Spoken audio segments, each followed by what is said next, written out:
a effectué une visite de travail sur le site de Beyla. C-Web Info, 100% de l'information continue, 24 h sur 24 sur 7, en cliquant sur cwebinfo.net.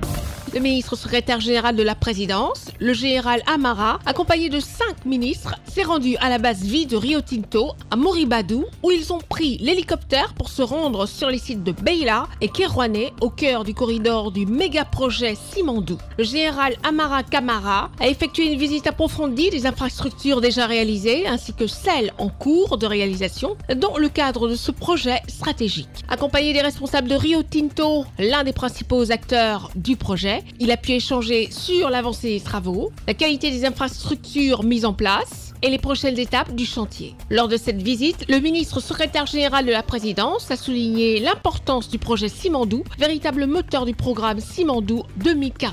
Ce projet constitue une vision ambitieuse et hautement stratégique pour le développement socio-économique durable et responsable de la Guinée pour les 15 prochaines années. En tant que vision stratégique, Simandou 2040 a pour objectif de renforcer l'économie nationale, créer des emplois, améliorer les infrastructures et offrir des opportunités à l'ensemble du pays. Conformément à la vision du chef de l'État, il a voulu faire de la matérialisation concrète du projet Simandou une réalité.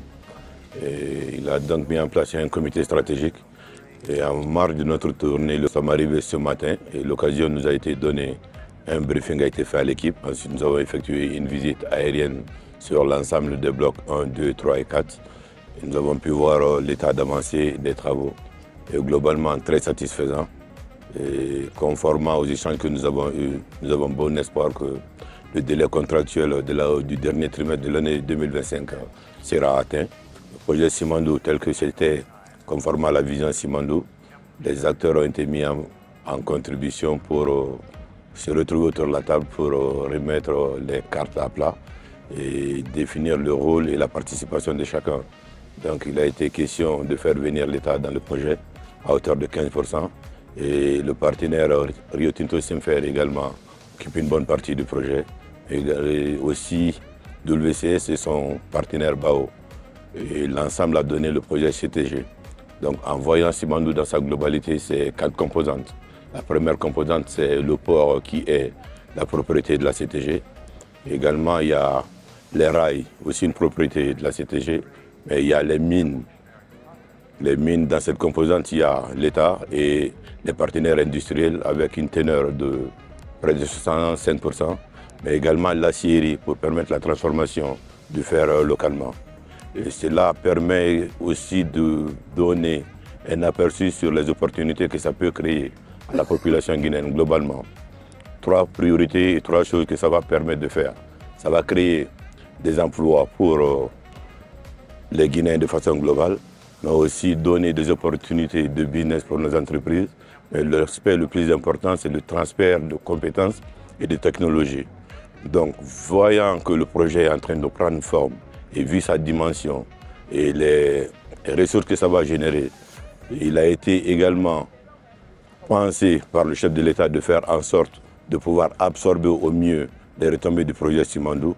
Donc un plan de développement de la Guinée sur les 15 prochaines années à partir de 2025 a été initié. Le programme, il s'appelle le Simandou 2040. Ce programme est bâti sur 5 piliers essentiels.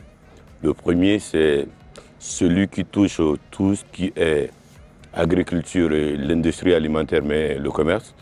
Le second pilier, tout ce qui est éducation et culture. Le troisième pilier, c'est l'aspect infrastructure, transport et technologie. Le quatrième pilier, c'est l'économie, les finances et l'assurance. Et le dernier pilier, qui n'est pas le plus petit, c'est ce qui touche la santé et le bien-être des populations. Le général Amara Kamara a aussi mis en avant l'importance de ce projet pour les populations locales qui bénéficieront directement des retombées économiques. Il a souligné que l'implication des communautés et des autorités locales était essentielle pour garantir la réussite de Simandou 2040 dans un cadre respectueux de l'environnement et des principes de développement durable. Retrouvez toute l'actualité afro-mondiale en ligne et en multidiffusion sur C-Web Info et plateformes digitales Facebook, YouTube, Instagram et en simultané sur Radio Voltage 2.